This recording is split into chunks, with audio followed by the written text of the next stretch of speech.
Hi all, I'm Age from Liquid Earth, a channel all about video and photography. Today we're going to look at some product photography, and I'm using these little owl pots for my products, but you can use anything, so it can be arts and craft, fabrics or jewellery. For instance, all the principles are going to be exactly the same. I'm using the OM4, but the Osmo Mobile 3 will be the same, or any gimbal for that matter. They all have very similar functions.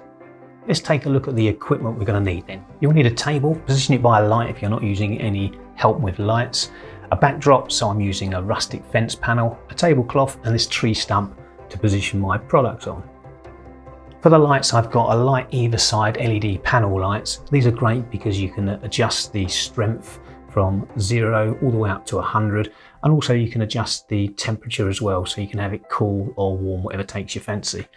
Or you can buy some relatively inexpensive portable lights like this little Godox LED 64. When you switch it on, you've got a little dial to adjust the strength, and it has a tripod mount or a hot shoe mount so that you can position it anywhere you like. I'll put a link in the description for you. For our first scene, we're going to create some movement. But for this, we're going to need slow motion. Slow motion is your friend with product photography because it's so hard to keep everything still when you're so close to the subject. With slow motion, it's going to forgive you for some of those little jitters and movements and iron it out even better, even if you're using the gimbal. I'm using 240 frames per second. That will give me 8 times slow motion from normal speed. But if you haven't got that, use 120 for 4 times. You might have to use your native app and not the Mimo app, because in some phones like Androids, you don't have all of the settings for slow motion. So maybe switch over and use whatever settings that you have available. I'm positioned on a tripod and just throwing the object in the air whilst recording in 240 frames per second. Same for this second scene. And it only took me 752 attempts to get my timing just right. For any still shots, make sure you lock your exposure and focus by tapping and holding on screen. Otherwise you'll get an unprofessional look where it's focus hunting or the exposure is changing. Next shot is a push forward shot, but you don't actually have to move anything. I've positioned on a tripod and I'm just zooming in post, so you can use any post-production software to do that. Create a nice static shot, rock steady, and then use your editing software to zoom in or out afterwards. It's good to mix up your footage, so I'm shooting this scene from the plant pot perspective. Just place your iPhone underneath, I'm pouring dirt on top, and then just adding a few other scenes to complement it.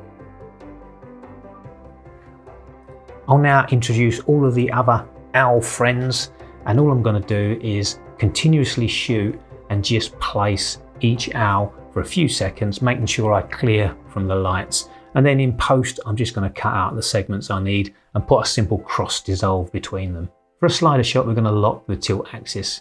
That's called tilt locked in the DJI models, but it might be called something different in your model if you're using something different.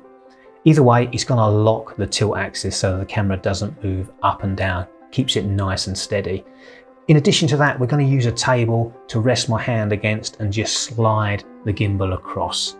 That way we're going to keep some really nice smooth footage. And I'm using 60 frames per second for this particular shot. So I can still slow that down to half speed if I want to make it look a little bit smoother.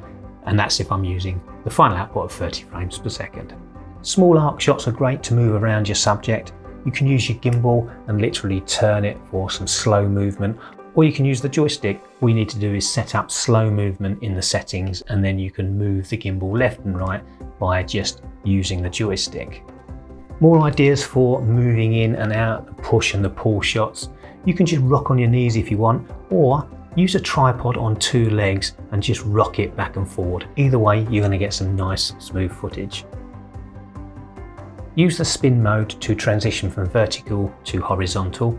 Make sure you set your start and end points, so practice first. And then again, you just use the joystick because it will create consistent, smooth movement from vertical through to horizontal.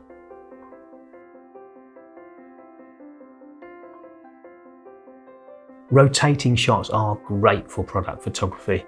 You can use something very simple like a little rotating turntable. I'll put a link in the description to this one. It has an on switch, actually has a light, but I've covered that because I don't want any light seeping through the planks. Or you can just have it on the light only without the rotating part. It's just a few pounds or dollars on Amazon. You can spend hundreds of pounds literally on rotating turntables or anything in between. It really depends on how much product photography you're going to do. These are great for lots of small items, especially things like jewellery, great if you're using the light, or you can just cover it with whatever you want. You can buy little Perspex reflective boards. They're about £3 or £4 or dollars from Amazon. They're nice and easy to use. You can place that on top of a turntable or just on its own and you get a nice reflection with these. I've placed the owls on top of some wood and then I'm going to record continuously. This is the effect that I'm looking for, some transitions. So mark the position, put it on recording and then just replace each owl pot and keep it recording, and then you can cut it in post. The edit is just as important as the shots themselves for creating nice seamless transitions.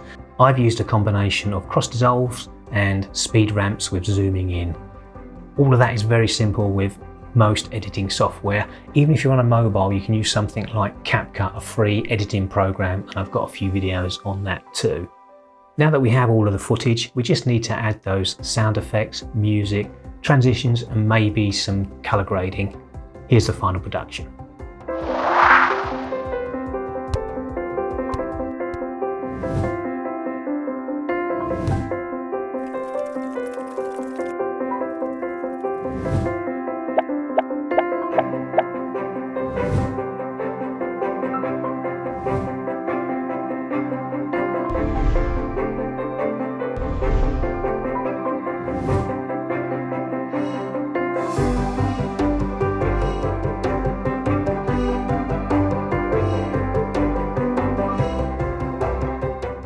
That's a few tips for product photography. Go out and give it a try with whatever equipment that you have available. Thanks for watching, and I'll see you next time. Take care.